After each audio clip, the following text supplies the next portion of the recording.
even as waves of angry farmers have crowded the borders of the national capital since Friday. The big question still looms. What does this agitation represent?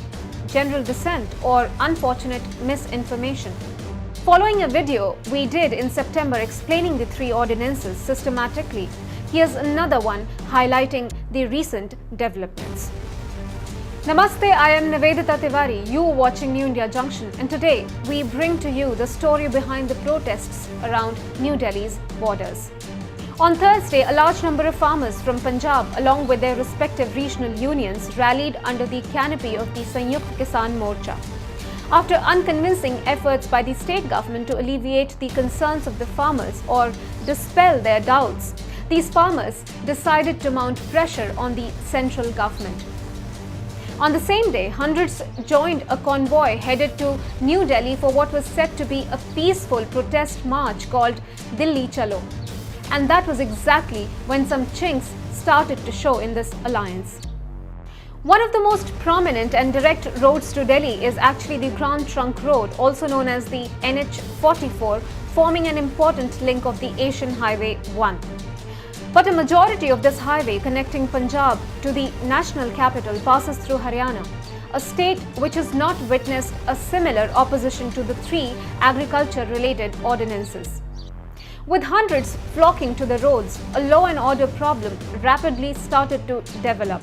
It was particularly concerning as many nefarious and radical elements were seen to be instigating the farmers and trying to hijack the issue.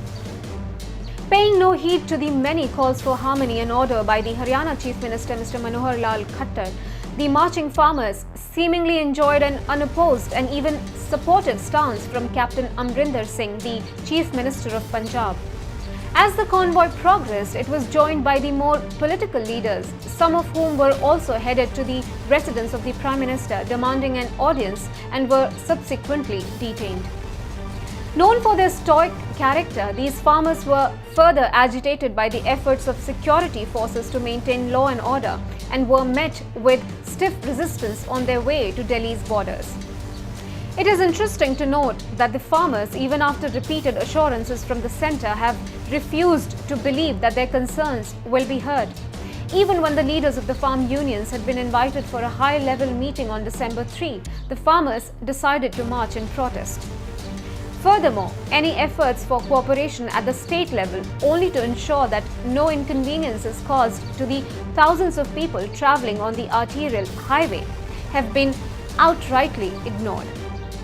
One of the key areas of concern is that these recent protests have seemingly shifted their focus to a more anti-institution stance rather than highlighting any genuine concerns of the farmers. Even as they have been allowed to assemble in northwest Delhi for peaceful demonstrations, the agitators have chosen to remain at the Delhi-Haryana border on different points. Blocking these key highways into New Delhi will not only disrupt essential traffic and supplies, even as the COVID-19 pandemic is raging in the capital, it stands to disrupt the commute of a significantly large number of people.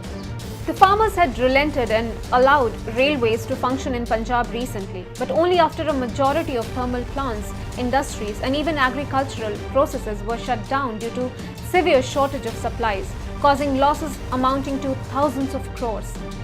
A similar idea to disrupt services in the national capital only to gain political momentum stands to impact millions who reside in Delhi, particularly with a sharp rise in COVID-19 infections. For more such insights, keep watching New India Junction. Namaste.